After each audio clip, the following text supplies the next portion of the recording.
I wouldn't really want to live anywhere else anyway. I've travelled the world and had a fair look at stuff, and this is where I feel that I have my purpose in life.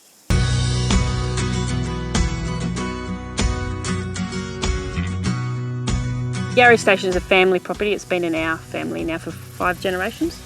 It's about 240,000 hectares of rangeland open country.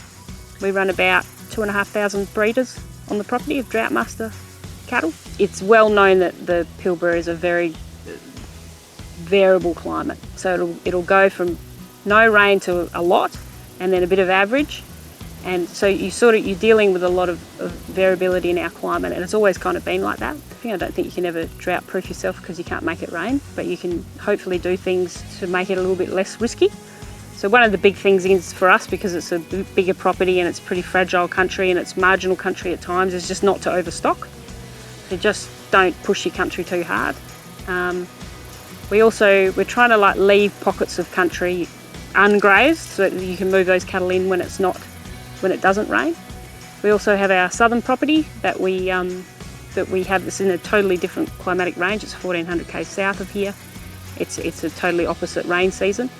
So that, working in conjunction with our northern property, one of them should have rain, which helps. It doesn't proof you, but it helps.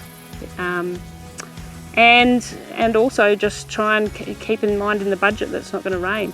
A few changes that I guess I made is we've started off our own outback beef, we call it. It's our own branded beef business, and we're slowly building that up. It's only still a small proportion of our overall cattle sales, but we're building that up. And trying to channel our markets so they're a little bit more official and long term. I created an environmental plan for this property and the property we lease. So I grew up on Yarrie, and I do feel very deeply connected to it, and I do feel a personal obligation to leave it in a better state for the next generation.